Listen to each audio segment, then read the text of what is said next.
2021 നിയമസഭാ ചിത്രത്തിന്റെ ഡേറ്റയായിരുന്നു നേരത്തെ പങ്കുവച്ചതെങ്കിൽ ഇപ്പോൾ 2025 തെരഞ്ഞെടുപ്പ്, അതായത് കഴിഞ്ഞ തദ്ദേശ തെരഞ്ഞെടുപ്പിൽ ചിത്രം മാറി എന്നത് നമുക്ക് ഈ കണക്കുകളിൽ നിന്ന് മനസ്സിലാക്കാൻ സാധിക്കുന്നു.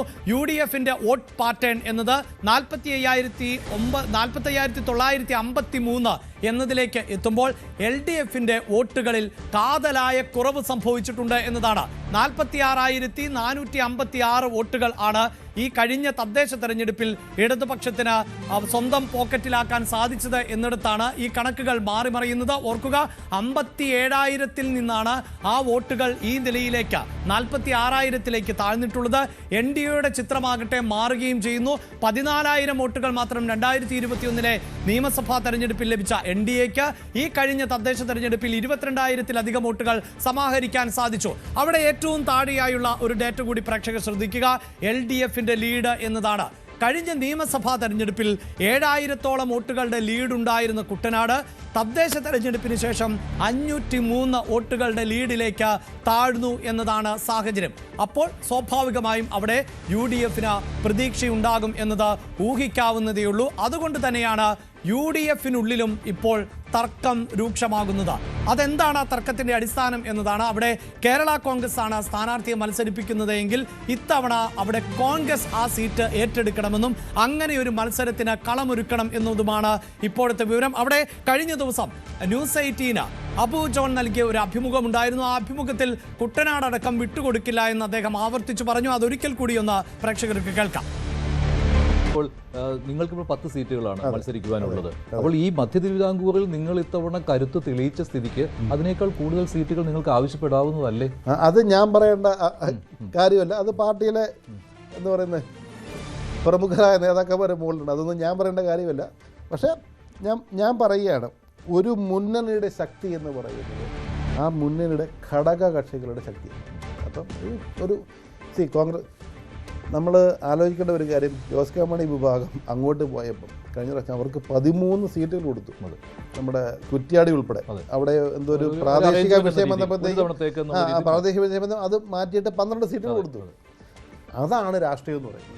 ഘടക കക്ഷികളെ പ്രോത്സാഹിപ്പിച്ചുകൊണ്ട് അതിനകത്ത് ഞാൻ പബ്ലിക്കായിട്ട് പറയുന്നതിൽ എന്താ പറയുക വിഷമതകളുണ്ട്. പല ഫാക്ടേഴ്സും നമ്മൾ ഉൾക്കൊണ്ടുകൊണ്ട് നമ്മൾ മുന്നോട്ട് പോയി കഴിഞ്ഞാൽ അടുത്ത പ്രാവശ്യം ഐക്യജനാധിപത്യ മുന്നണി അധികാരത്തിൽ വരും. അത് 80 സീറ്റായിരിക്കുമോ 100 ആയിരിക്കുമോ എന്നുള്ളത് ആ മുന്നണിയുടെ നേതൃത്വത്തിൻ്റെ ഈ 10 തന്നെ നിങ്ങളുടെ 10 കുറയ്ക്കുവാനുള്ള ഒരു ശ്രമം നടക്കുന്നുണ്ടോ എന്നൊരു സംശയം. ഇപ്പോൾ നിങ്ങൾക്ക് ശക്തി കുറയുന്ന മണ്ഡലങ്ങൾ എന്ന് വിലയിരുത്തലുണ്ട്. ശക്തി കുറഞ്ഞ നിങ്ങൾക്ക് മത്സരിച്ച് ജയിക്കുവാൻ കഴിയുന്നില്ല, തിരുവല്ലയിൽ മത്സരിച്ച് ജയിക്കുവാൻ കഴിയുന്നില്ല, കോതമംഗലത്ത് കഴിയുന്നില്ല. ഇതൊക്കെ ഒരു പ്രശ്നമായിട്ടുണ്ട്. അതുപോലെ തന്നെ ഇടുക്കിയിൽ 93 സീറ്റ്, ഞാൻ പറയുന്നത് 93 സീറ്റ് മത്സരിച്ച കോൺഗ്രസിന് 22 സീറ്റല്ലേ ജയിച്ചുള്ളൂ. ഏതാണ്ട് 20%. നമ്മൾ 10 സീറ്റ് മത്സരിച്ചു, 2 പേര് ജയിച്ചു, 20%. അപ്പോൾ കോൺഗ്രസിനെ നിർത്തി സ്ഥാനാർത്ഥികളെ മത്സരിപ്പിച്ച സീറ്റ് വിട്ടുകൊടുത്ത് കേരള കോൺഗ്രസിന് കൊടുക്കണമെന്ന് പറയുമോ? അതൊക്കെ ഈ ഇലക്ഷൻ സമയത്തുള്ള കുറേ ആളുകളുടെ കുറേ നറേറ്റീവ്സ് മാത്രം കണ്ടാൽ മതി.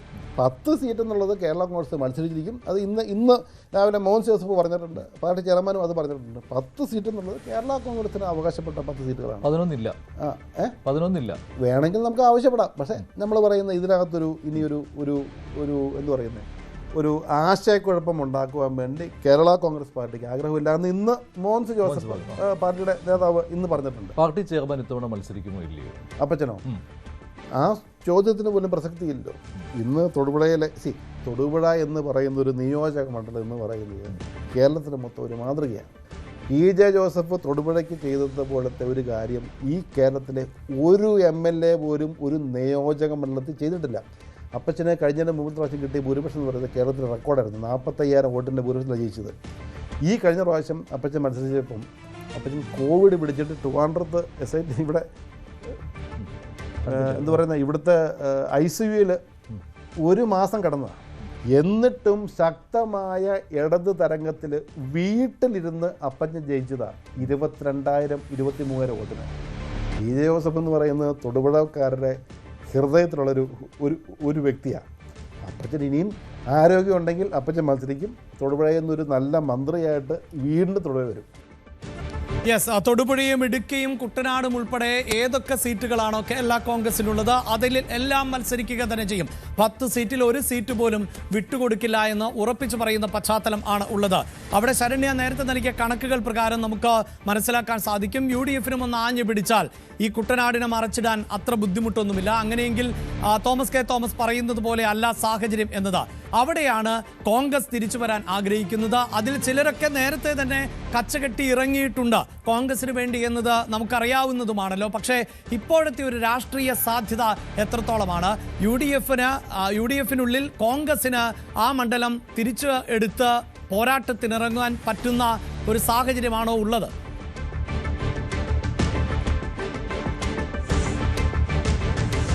നിലവിൽ ഈ സമാനമായ രീതിയിൽ, അതായത് LDF നേരിടുന്ന സമാനമായ പ്രതിസന്ധി UDF-ഉം കുട്ടനാട് സീറ്റിന് മേൽ നേരിടുന്നുണ്ട് എന്നുള്ളത് യാഥാർത്ഥ്യമാണ്.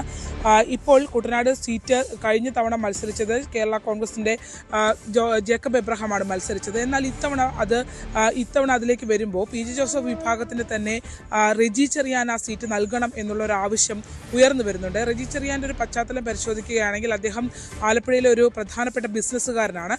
ഒപ്പം തന്നെ ഒരു പഞ്ചനക്ഷത്ര ഹോട്ടലിൻ്റെ ഉടമയും ഒക്കെയാണ്. ഈ റെജി ചെറിയാൻ നേരത്തെ NCP-യിൽ നിന്ന് ഒരു ഘട്ടത്തിൽ അദ്ദേഹം NCP-യുടെ നേതാവായി കുറഞ്ഞ കാലയളവിൽ NCP-യുടെ നേതാവായി ഉയർന്നു വരികയും NCP-യുടെ ദേശീയ കമ്മിറ്റിയിലടക്കം അദ്ദേഹം ഇടം പിടിക്കുകയും ചെയ്തു.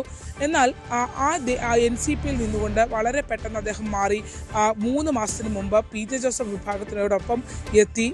അവിടെ അത് UDF-ലേക്ക് അദ്ദേഹം വരുന്ന ഒരു പശ്ചാത്തലമുണ്ടായി. പിന്നീട് UDF-ന്റെ സ്ഥാനാർത്ഥി എന്നുള്ള രീതിയിൽ വ്യാപകമായ ഒരു പ്രചരണം ഉയർന്നു വരികയും PJ ജോസഫ് വിഭാഗത്തിന്റെ പ്രതിനിധിയായി വരാൻ പോകുന്നത് റെജി ചെറിയാനാണ് എന്നുള്ള അത് ഏറെക്കുറെ അങ്ങനെ തന്നെയാണ് ആ തീരുമാനം ഇപ്പോൾ മുന്നോട്ട് പോയിക്കൊണ്ടിരിക്കുന്നത്. ആ രീതിയിലുള്ള പ്രേക്ഷകർ കാണുന്ന ഈ ദൃശ്യങ്ങളാണ് ശരണ്യ സൂചിപ്പിക്കുന്ന റെജി. ഞാനൊന്ന് ഓർമ്മിപ്പിച്ചു എന്നേ ഉള്ളൂ. ശരണ്യ, തുടരാം.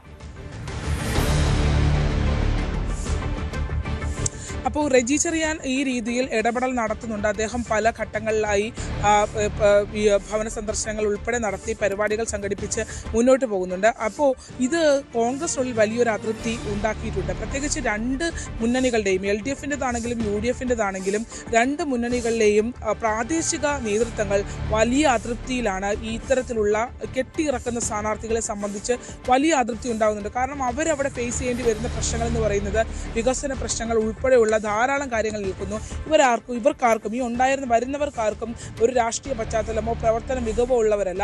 അവർ ഈ പറഞ്ഞ പെട്ടെന്ന് ബന്ധുത്വവും മറ്റ് കടപ്പാടുകളെയും പുറത്ത് കയറി വരുന്നു എന്നുള്ളത് യാഥാർത്ഥ്യമാണ്. അപ്പോൾ അങ്ങനെ വരുന്ന അതിൽ സാമ്പത്തികവും വളരെ പ്രധാനമായ ഒരു ഘടകമാണെന്ന് നമുക്ക് പറയാതിരിക്കാൻ കഴിയില്ല.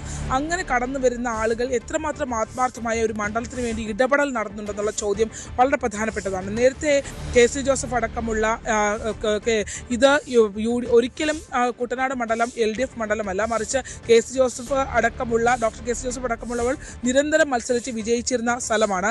ഈ കരുണാകരൻ DIC രൂപീകരിച്ച ഘട്ടത്തിൽ DICയിൽ നിന്ന് ആണ് ഈ തോമസ് ചാണ്ടി മത്സരിക്കുന്നത്. അന്നും UDF-ന്റെ ഭാഗമായാണ് മത്സരിക്കുന്നത്. അങ്ങനെ വിജയങ്ങൾ നമ്മൾ എടുത്തു നോക്കുകയാണെങ്കിൽ UDF-ന് ഏറ്റവും കൂടുതൽ സ്വതന്ത്രന്മാരുൾപ്പെടെ 7 പാർട്ടികൾ ഇതുവരെ അവിടെ മത്സരിച്ചിട്ടുണ്ട്. 7 വ്യത്യസ്ത വിഭാഗങ്ങളിൽ നിന്നുള്ള ആളുകൾ, രാഷ്ട്രീയ പശ്ചാത്തലമുള്ള ആളുകൾ കോൺഗ്രസ് UDF-ന് വേണ്ടി അവിടെ മത്സരിച്ചിട്ടുണ്ട് എന്നുള്ളതാണ്. അപ്പോൾ ഇങ്ങനെ മാറിയുള്ള ഒരു പരീക്ഷണശാലയായി കുട്ടനാട് പോലൊരു സ്ഥലത്തെ എടുക്കുന്നു എന്നുള്ളതാണ്. ആദ്യം കേരള കോൺഗ്രസ് മാണി വിഭാഗത്തിന് കേരള കോൺഗ്രസ് വിഭാഗം ഉണ്ടായിരുന്നു. അത് സ്പ്ലിറ്റായപ്പോൾ മാണി വിഭാഗത്തിൻ്റെ ആളുകൾ നിന്ന് മത്സരിച്ചു. പിന്നീട് അത് ജോസഫ് വിഭാഗത്തിലേക്ക് പോയി, ജേക്കബ് വിഭാഗത്തിലേക്ക് പോയി. അങ്ങനെ എല്ലാ ആളുകളും പയറ്റുന്ന ഒരു സ്ഥലമാണ് കുട്ടനാട് എന്നുള്ളത്. അതുകൊണ്ട് തന്നെ ആ സ്ഥലത്തിന് ഒരു അനിശ്ചിതത്വം ആ മണ്ഡലത്തിന് നിലനിൽക്കുന്നു എന്നുള്ളതാണ്. കഴിഞ്ഞ തവണ ജേക്കബ് എബ്രഹാമാണ് മത്സരിച്ചതെങ്കിൽ ഇത്തവണ കേൾക്കുന്ന പേര് അത് അവരുടെ UDF-നുള്ളിൽ വലിയ അതൃപ്തി, UDF-ലല്ല അതിനപ്പുറത്തേക്ക് കോൺഗ്രസിനുള്ളിൽ അത് വലിയ അതൃപ്തി ഉണ്ടാക്കുന്നു എന്നുള്ളതാണ്. അതുകൊണ്ട് ഇപ്പൊ അനിൽ ബോസ് അടക്കമുള്ള ആളുകൾ പരസ്യ പ്രതികരണങ്ങളുമായി രംഗത്ത് വരികയും ചെയ്തിട്ടുണ്ട്. അതായത് ശരണ്യ അനിൽ ബോസിനെ കുറിച്ച് പറഞ്ഞതുകൊണ്ട് തന്നെ അനിൽ ബോസ് അത്തരത്തിൽ കഴിഞ്ഞ ദിവസം ന്യൂസ് 18നോട് പ്രതികരിച്ച ഒരു സാഹചര്യമുണ്ട്. അപ്പോൾ ശരണ്യ പറയുന്നത് പോലെ ഈ റെജി എന്ന സ്ഥാനാർത്ഥിയാണ് കെട്ടിയിറക്കി അല്ലെങ്കിൽ കാശുള്ളവനെ സ്ഥാനാർത്ഥിയായി പ്രതിഷ്ഠിക്കുന്ന ഒരു സാഹചര്യം ഉണ്ടാകരുത് എന്നുകൂടി പറഞ്ഞു വെച്ചിരുന്നു അനിൽ ബോസിന്റെ ആ പ്രതികരണം ഒന്ന് കേൾക്കാം. കോൺഗ്രസ് പാർട്ടിയെ ഡിക്റ്റേറ്റ് ചെയ്യാനുള്ള അധികാരമൊന്നും അപ്പു ജോസഫിന് ആരും കൊടുത്തിട്ടില്ല, ഏതെങ്കിലും ഒരു പാർട്ടിക്ക് കൊടുത്തിട്ടില്ല. അങ്ങനെ പറഞ്ഞിട്ടുണ്ടോ എന്ന് എനിക്ക് അറിയത്തില്ല. പറഞ്ഞിട്ടുണ്ടെങ്കിൽ അത് ശുദ്ധ അസംബന്ധമാണ്. മുന്നണിയിൽ ആര് വരണമെന്ന് തീരുമാനിക്കുന്നത് ഏതെങ്കിലും ഒരു പാർട്ടി ഒറ്റയ്ക്കല്ല. ഒരു പാർട്ടിക്ക് ഒറ്റയ്ക്ക് ഒരാളുടെ വരവിനെ തടയാനും കഴിയില്ല. മുന്നണിയിലേക്ക് വരാൻ സാധ്യതയുള്ള പാർട്ടികൾ വന്നാൽ UDF സ്വീകരിക്കും. അത് UDFന്റെ പ്രഖ്യാപിത നിലപാടാണ്. അതുകൊണ്ട് ആരും ഡിക്റ്റേറ്റ് ചെയ്താലൊന്നും UDF നേതൃത്വം അതിന് വഴങ്ങിയൊന്നും കൊടുക്കില്ല. അതുകൊണ്ട് അത്തരം പരാമർശങ്ങൾ ആരെങ്കിലും നടത്തിയാൽ അത് അംഗീകരിക്കില്ല. UDFന്റെ രാഷ്ട്രീയ സാധ്യതകൾക്ക് പങ്കാളിത്തം നൽകുന്ന ആരെയും ഞങ്ങൾ ഉൾക്കൊള്ളും. യെസ്, അതായത് ജോസ് കെ മാണിയുടെ വരവുമായി ബന്ധപ്പെട്ടായിരുന്നു ഇത്തരത്തിലൊരു പ്രതികരണം നടത്തിയത്.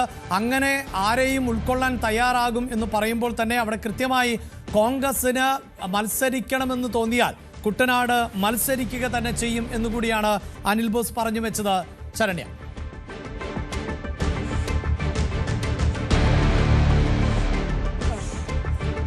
അഭിലാഷ, വിവിധ രാഷ്ട്രീയ പാർട്ടികൾ, വിവിധ മുന്നണികൾ ഈ കുട്ടനാട് സീറ്റിനെ സംബന്ധിച്ചിടത്തോളം ഒരു കച്ചവട തന്ത്രമായി മാറ്റുന്നൊരു സാഹചര്യമുണ്ട്. അത് പറയാതെ ഇരിക്കാൻ കഴിയില്ല. ആ രീതിയിലുള്ളൊരു പേയ്മെൻറ്റ് സീറ്റായിട്ട് പലപ്പോഴും ഇപ്പോൾ DIC ഉണ്ടായിരുന്ന സമയത്ത് തോമസ് ചാണ്ടി എങ്ങനെയാണ് ഇതിനകത്തേക്ക് കടന്നു വന്നതെന്നൊക്കെ വലിയ ചർച്ചയായ ഒരു സാഹചര്യം ഉണ്ടായിരുന്നു. കാരണം DICയിൽ നിന്ന് തോമസ് ചാണ്ടി DICയിൽ നിന്ന് മത്സരിച്ചു, കെ കരുണാകരൻ്റെ പിന്തുണയോടെ എത്തുന്നു. അടുത്ത ടൈം വന്ന് ചാടി നേരെ അടുത്ത ഭരണം മാറും എന്നുള്ള സാഹചര്യം വന്ന ഉടനെ അത് LDFിലേക്ക് ചാടുന്നു.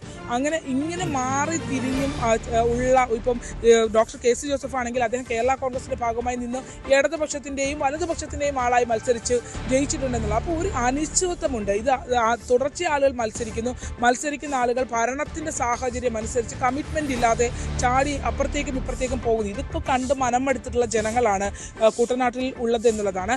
അങ്ങനെ നോക്കുകയാണെങ്കിൽ അവിടെ ഇത്തവണ തുഷാർ വെള്ളാപ്പള്ളി ഇറക്കി NDA മികച്ചൊരു മത്സരം കാഴ്ചവെക്കാനുള്ള ശ്രമം അവരുടെ ഭാഗത്തു നിന്നും ഉണ്ടാകുന്നുണ്ട്. നമുക്കറിയാം കഴിഞ്ഞ BDJS രൂപീകൃതമായ സമയത്ത് നടന്ന തെരഞ്ഞെടുപ്പിൽ സുഭാഷ് വാസു മത്സരിക്കുമ്പോൾ വെറും 10,000 വോട്ടിന്റെ ഡിഫറൻസിലാണ് അവിടെ അന്ന് തോമസ് ചാണ്ടി ജയിക്കുന്നത്. അപ്പോൾ അത്രയും വ്യത്യാസം മാത്രമേ ആ സ്ഥലത്ത് ഉണ്ടായിരുന്നുള്ളൂ. അത്രയും വോട്ട് ഉയർത്താൻ കഴിഞ്ഞ ഒരു ഇടമാണ് അവിടെ വന്നത്. തമ്പി മേട്ടുതറയിലേക്ക് വരുമ്പോൾ പൊതുവെ സ്ഥാനാർത്ഥിത്വം കുറച്ചുകൂടി അത്ര കണ്ട് മികവുറ്റൊരു സ്ഥാനാർത്ഥിത്വത്തിലേക്ക് എത്തിക്കാൻ കഴിഞ്ഞില്ല. പക്ഷേ തുഷാർ തന്നെ അവിടെ നേരിട്ട് മത്സരിക്കാൻ എത്തും എന്നുള്ളതാണ് നമുക്ക് മനസ്സിലാക്കാൻ കഴിയുന്നത്. അങ്ങനെ എത്തുമ്പോൾ ഇത് അത്ര ഈസി വോക്ക് ഓവറായി ആർക്കും മാറില്ല എന്നുള്ളതാണ്. കാരണം അവിടെ കൃത്യമായ മത്സരം നടക്കും. ഈ രണ്ട് മുന്നണികളിലും മടുത്ത ജനങ്ങൾ ഉണ്ട് എന്നുള്ളതാണ്. കാരണം അവർക്ക് സ്ഥിരമായോ അല്ലെങ്കിൽ ഒരു എടുത്തു പറയത്തക്ക രീതിയിലുള്ള കൃത്യമായ രാഷ്ട്രീയ കാഴ്ചപ്പാടുകളോ ഇടപെടലുകളോ നടത്താൻ പറ്റുന്ന ആളുകളൊന്നും അവിടെ ഇപ്പോൾ മത്സരിക്കുന്നില്ല. അത് LDFിലാണെങ്കിലും UDFിലാണെങ്കിലും ഇപ്പോൾ UDF മുന്നോട്ട് വെക്കുന്നതെന്നൊക്കെ അദ്ദേഹം നല്ലൊരു വ്യവസായിയാണ്. പക്ഷേ അദ്ദേഹം നല്ലൊരു പാർലമെന്റേറിയൻ ആണോ എന്ന് ചോദിച്ചാൽ അത് എത്രമാത്രം സക്സസ്ഫുൾ ആണ് എന്ന് പറയാൻ കഴിയില്ല. അതൊരു വിയോജിപ്പ് ആളുകളുടെ ഭാഗത്ത് നിന്ന് ഉണ്ടാകുന്നുണ്ട് എന്നുള്ളത് കൊണ്ട് കോൺഗ്രസ് ഇത് ഏറ്റെടുക്കണം. അതായത് ഈ സീറ്റ് ഒരു പേയ്മെന്റ് സീറ്റ് എന്നുള്ള സന്ദേശം പുറത്ത് വ്യാപകമായി ഉണ്ടാകുന്നു. അങ്ങനെ കച്ചവടം നടത്താനുള്ളതല്ല, പ്രത്യേകിച്ച് ഒരു വലിയ രാഷ്ട്രീയ പോരാട്ടം നടക്കുന്നു. UDFിനെ സംബന്ധിച്ചിടത്തോളം ഇത് ജീവൻ മരണ പോരാട്ടം തന്നെയാണെന്ന് പറയാം. അങ്ങനെ വരുന്നൊരു ഘട്ടത്തിൽ ഇതൊരു പേയ്മെന്റ് സീറ്റ് ആണ് എന്നുള്ളൊരു പ്രചരണം അത് നാണക്കേടുണ്ടാക്കുന്നതാണ്. അത് ഏറ്റെടുക്കണം എന്നുള്ളൊരു ആവശ്യം ഉന്നയിച്ച് അത് മുന്നോട്ട് പോയിക്കൊണ്ടിരിക്കുകയാണ് ഇപ്പോൾ. യെസ്, എന്തായാലും NCPയിൽ തർക്കം ഉണ്ടോ എന്നതിൽ വലിയ തർക്കങ്ങൾ ഇല്ല എന്ന് തന്നെ പറയാം. പക്ഷേ NCP മത്സരിക്കുന്നതിൽ തർക്കമുണ്ടോ എന്നതിന് തർക്കമുണ്ട് എന്ന് തന്നെയാണ് നമുക്ക് പറയാൻ സാധിക്കുക. ആ മണ്ഡലം CPM ഏറ്റെടുക്കണം എന്ന് ഇടതുപക്ഷത്ത് നിന്ന് അഭിപ്രായമുണ്ടാകുന്നു. മറുഭാഗത്താകട്ടെ കേരള കോൺഗ്രസ് ജോസഫ് വിഭാഗം മത്സരിക്കുന്നതിൽ എതിർപ്പുകളുമായി കോൺഗ്രസിന്റെ ഒരു വിഭാഗം തന്നെ രംഗത്ത് എത്തുന്ന പശ്ചാത്തലം. അതുകൊണ്ട് തന്നെ കുട്ടനാട് ഇത്തവണ ശ്രദ്ധേയമായ ഒരു പോരാട്ടത്തിലേക്ക് തെരഞ്ഞെടുപ്പിന് മുമ്പ് തന്നെ കടക്കുന്ന പശ്ചാത്തലമാണ് ഉള്ളത്. അവിടെ NDAയുടെ സ്ഥാനാർത്ഥിയായി തുഷാർ വെള്ളാപ്പള്ളി തന്നെ എത്തിയേക്കുമെന്ന സൂചനയുമാണ് ശരണ്യ പങ്കുവെക്കുന്നത്. NCP തന്നെ മത്സരിക്കുന്ന മറ്റൊരു പ്രധാനപ്പെട്ട മണ്ഡലമാണ് എലത്തൂരിലും തർക്കമുണ്ട്. കൂടുതൽ വാർത്തകൾക്ക് News 18 കേരളം യൂട്യൂബ് ചാനൽ സബ്സ്ക്രൈബ് ചെയ്യുക.